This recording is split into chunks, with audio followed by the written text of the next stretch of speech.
kehidupan, termasuk pendidikan, yaitu bahwa pandemi ini sudah memaksa, misalnya memaksa guru, memaksa siswa untuk belajar dengan teknologi yang dulunya tidak sempat kenal dengan teknologi.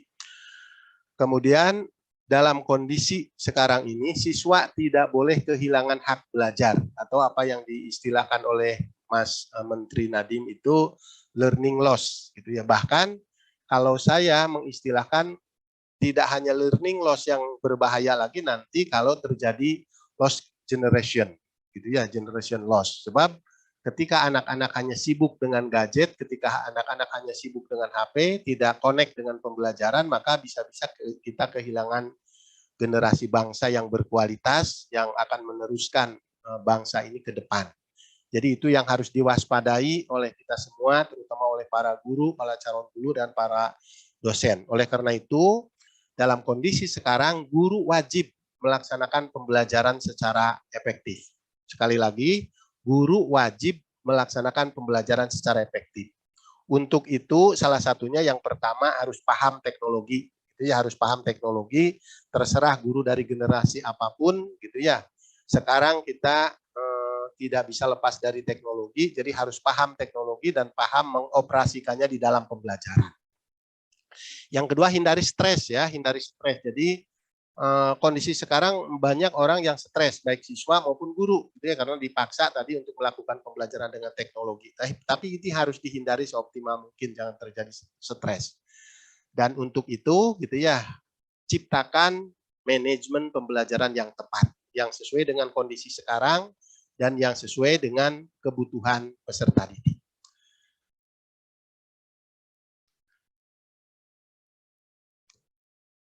Ini pertanyaan utamanya ya, pertanyaan utama yang harus kita nanti jawab kemudian. Do you want to be replaced by robot? Apakah Anda mau, gitu ya, mau digantikan oleh robot? Apakah Anda siap digantikan oleh robot? Jawabannya nanti terserah pada diri masing-masing. Kalau kita tidak bisa memposisikan diri sebagai guru yang bermanfaat bagi peserta didik, maka boleh jadi, ya, boleh jadi posisi kita, peran kita bisa digantikan oleh robot. Sebab sekarang kalau guru hanya berfungsi untuk menyampaikan pengetahuan, kalau guru hanya berfungsi untuk menyampaikan informasi, kalau guru hanya berfungsi untuk menyampaikan teori atau konsep, itu semuanya bisa dilakukan oleh robot. Nah, seperti yang ada pada gambar ini, gitu ya, seperti yang ada pada gambar ini, mudah-mudahan bisa dikaji, dilihat oleh semuanya. Ini kondisi menggambarkan kondisi kelas, itu ya, di mana peserta didik asik dengan robot. Di sini sudah tidak ada guru, gitu ya. Jadi guru hanya mengoperasikan mungkin sebelum pembelajaran dimulai. Nah, ya ini ditanyakan apakah kita siap, gitu ya, apakah kita mau digantikan oleh robot. Kalau tidak, ya kita harus memposisikan diri sebagai guru yang tetap bermanfaat dan yang tetap mendapatkan tempat di hati peserta didik. Oleh karena itu, kita harus mampu memanage dan mengelola pembelajaran dengan baik agar kita tetap mendapatkan hati di kalangan peserta didik. Yang pertama kita mulai manajemen itu dari perencanaan. Dalam perencanaan pembelajaran yang harus diperhatikan terutama kesehatan dan keselamatan. Ya, kesehatan dan keselamatan peserta didik serta keselamatan guru itu sendiri juga harus menjadi prioritas utama dalam perencanaan pembelajaran. Jadi itu harus menjadi prioritas utama sebab bagaimanapun sekarang masih dalam masa new normal, masih endemi. Kemudian pertimbangkan tumbuh kembang peserta didik dan kondisi psikososial dalam pemenuhan layanan pembelajaran. Ini penting, gitu ya, tumbuh kembang peserta didik generasi Z, tumbuh kembangnya berbeda, gitu ya, dengan generasi-generasi yang lain. Dan dalam pemenuhan pembelajarannya juga perlu mendapatkan solusi-solusi yang baik sesuai dengan karakteristik peserta didik. Oleh karena itu, penting gitu ya untuk para guru untuk memahami karakteristik peserta didik, terutama generasi Z yang menjadi peserta didik sekarang ini. Ini karakteristiknya karakteristik utama ya, ini karakteristik utama dari generasi Z. Sebenarnya masih banyak karakteristik lain, tapi paling tidak saya mengangkat dalam pembicaraan ini mengangkat 4 karakteristik utama dengan gambar utamanya gitu ya, itu gambar utama peserta didik dari berbagai level gitu ya, dari mulai anak SMP, SMA, kemudian mahasiswa, bahkan ada yang sudah andragogi. Itu semuanya mereka asik gitu ya, asik dengan HP-nya, asik dengan laptopnya gitu ya, asik dengan gadgetnya masing-masing. Dan itu mereka semuanya sedang belajar, sedang mengembangkan pengalamannya masing-masing. Nah, oleh karena itu karakteristiknya yang pertama, tidak bisa jauh dari gadget. Itu karakteristik pertama. Oleh karena itu sekarang tidak bisa misalnya agar pembelajaran lebih efektif gitu ya, kemudian HP-nya yang dibawa anak-anak dikumpulkan atau anak-anak tidak boleh membawa HP, malah itu akan membuat siswa stres. Karena kenapa? Karena mereka tidak bisa jauh dari gadget, itu karakteristiknya. Kemudian yang kedua, mereka lebih suka yang serba instan dan serba cepat. Jadi kalau guru banyak bertele-tele, banyak cerita bertele-tele ke sana kemari gitu ya, itu mungkin sudah bukan lagi guru yang menjadi idaman mereka. Mereka perlu yang serba instan dan serba cepat. Oleh karena itu bagaimana guru bisa memberikan petunjuk-petunjuk yang cepat gitu ya, petunjuk-petunjuk yang cepat sehingga mereka bisa bekerja secara kreatif, inovatif dan memperoleh informasi-informasi penting. Karena karakteristik yang ketiga antara lain bahwa mereka itu kreatif, inovatif, dan informatif.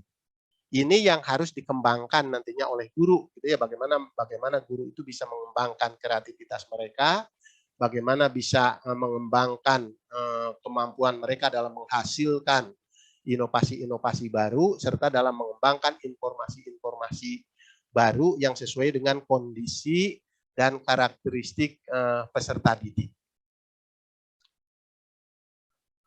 Kemudian ini kok hilang lagi ya? Iya, hilang lagi, Prof. Ada yang tolong admin jangan ini dari sananya.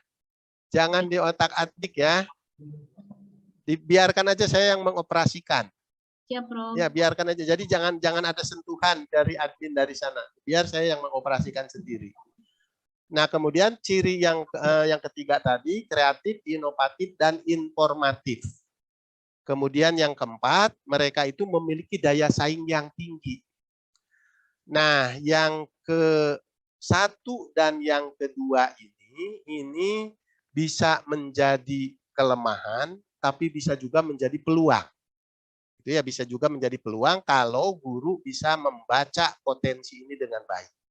Sementara yang ketiga dan yang keempat ini bisa menjadi kekuatan, gitu ya, bisa menjadi kekuatan mereka, tapi juga bisa menjadi tantangan. Ya, bisa menjadi tantangan, itu bergantung pada guru memperlakukan mereka. Sehingga bagaimana guru harus mengembangkan semua ini, guru harus menciptakan proses pembelajaran yang menantang dan yang menyenangkan.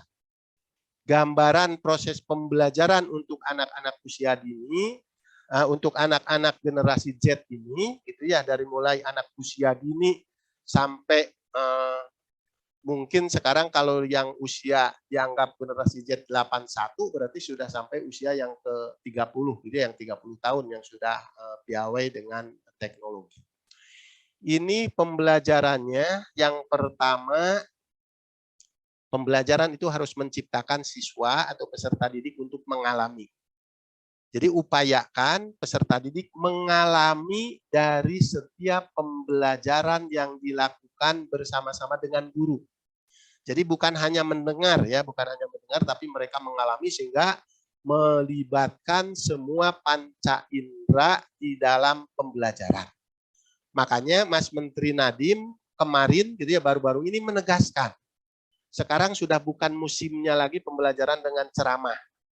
Gitu ya, itu sudah ditegaskan oleh Mas Nadiem, bahkan memberi solusi dan memberikan rekomendasi, ciptakanlah pembelajaran yang berbasis kasus, berbasis problem, berbasis proyek dan lain sebagainya, ya, agar peserta didik mengalami apa-apa yang dipelajari, termasuk gitu ya direkomendasikan untuk melakukan kerja kelompok. Kemudian yang kedua, upayakan di dalam pembelajaran itu ada komunikasi yang efektif. Ya, ada komunikasi yang efektif antara peserta didik dengan peserta didik dan antara peserta didik dengan guru. Semakin banyak alur komunikasi, gitu ya, maka semakin bagus pembelajaran yang diciptakan untuk generasi Z. Yang ketiga, interaksi. Gitu ya. Jadi ada interaksi yang baik, ada interaksi yang efektif antara peserta didik dengan peserta didik dan antara peserta didik dengan gurunya. Semakin banyak model interaksi yang diciptakan, maka semakin efektif pembelajaran untuk generasi Z. Dan yang keempat atau yang terakhir gitu ya di dalam komponen-komponen pembelajaran untuk generasi Z ini adalah ada refleksi. Jadi di akhir pembelajaran, guru bersama-sama dengan peserta didik melakukan refleksi terhadap apa-apa yang telah dilalui, apa-apa yang telah dilakukan di dalam pembelajaran. Dengan refleksi ini maka akan muncul nanti apa kelebihan dan kelemahannya, serta akan muncul apa yang harus dilakukan ke depan untuk melakukan perbaikan-perbaikan agar tercipta perbaikan yang berkesinambungan. Continuous quality improvement. Itu yang harus diciptakan di dalam pembelajaran untuk generasi Z. Sehingga hari ini harus lebih baik dari hari kemarin dan hari esok harus lebih baik dari hari ini. Itu kan yang dijadikan moto Uninus juga. Ya, jadi hari ini harus lebih baik dari hari kemarin dan hari esok harus lebih baik dari hari ini. Nabi menegaskan gitu ya bahwa celaka gitu ya bagi yang hari ini lebih buruk daripada hari kemarin. Ya. Itu ada hadisnya. Saya tambahkan karena ini bulan puasa gitu ya, jadi disisipkan kondisi-kondisi yang mendorong kita untuk beribadah.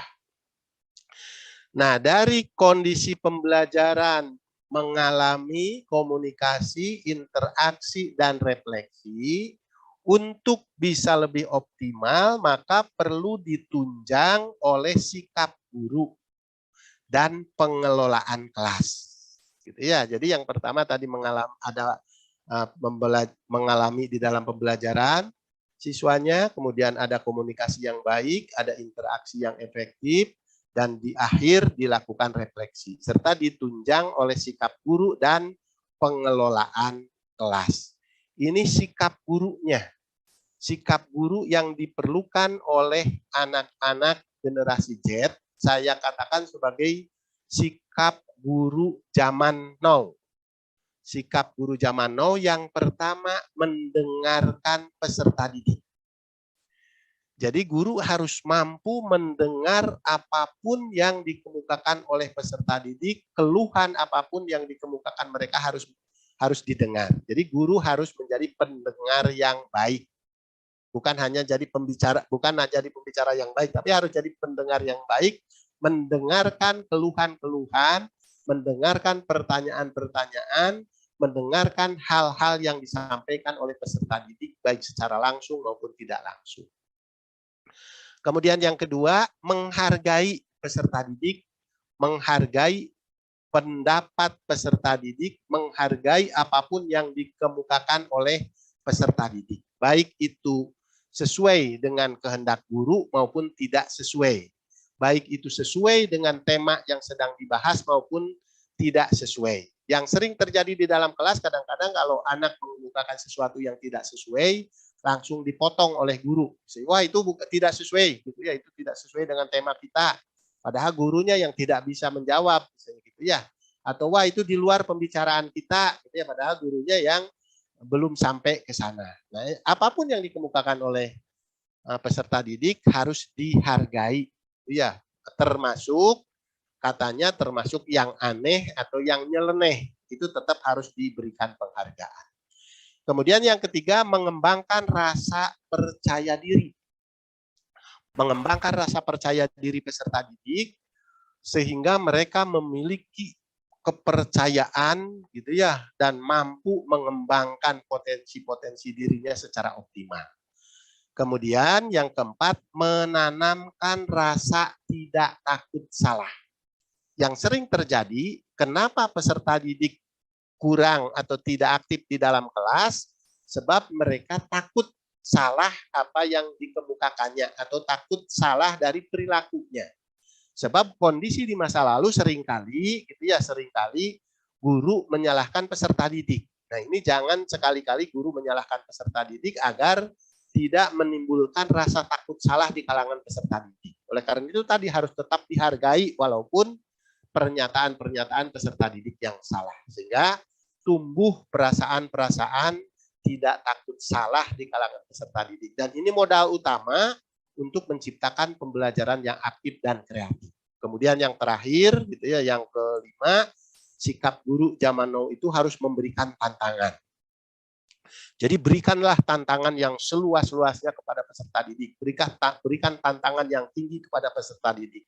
Misalnya diberikan tantangan kepada siswa. Bagaimana anak-anak kalau nanti 15 tahun lagi, misalnya kepada anak SMA ya atau SMP. Bagaimana kalau 15 tahun lagi kalian tiba-tiba terpilih menjadi menteri atau terpilih menjadi presiden? Nah, ditantang begitu sehingga mereka tumbuh gitu ya, tumbuh semangat belajarnya. Itu salah satu contoh tantangan. Ini sikap guru ya, sikap yang harus dimiliki dan harus dilatih oleh guru dan insya Allah bisa dilatih. Dia bisa dilatih setiap saat. Dan mudah-mudahan semua peserta yang hadir bisa memiliki sikap ini.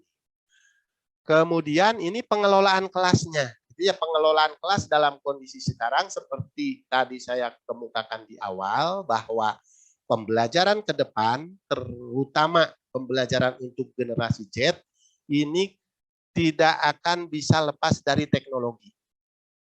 Meskipun sekarang sudah diperbolehkan full luring gitu ya oleh menteri, tapi tetap kita tidak bisa lepas dari teknologi. Apalagi dengan kondisi kepadatan penduduk, kemacetan lalu lintas dan lain sebagainya, sehingga kemungkinan ke depan pembelajaran itu dilakukan secara hybrid, itu ya, memadukan antara luring dengan daring atau memadukan antara sinkronus dengan asinkronus. Nah, berdasarkan keserentakan interaksi, maka pembelajaran itu bisa dilakukan secara sinkronus atau serentak, misalnya tatap muka langsung. Nah, bisa tatap muka langsung di kampus atau di sekolah, bisa juga tatap maya. Itu ya, tatap maya seperti ini tatap maya. Itu ya, tatap maya melalui Zoom. Kemudian bisa juga melalui Google Meet, Google Meeting. Kemudian bisa juga diskusi secara daring, misalnya di WA Group dan lain sebagainya.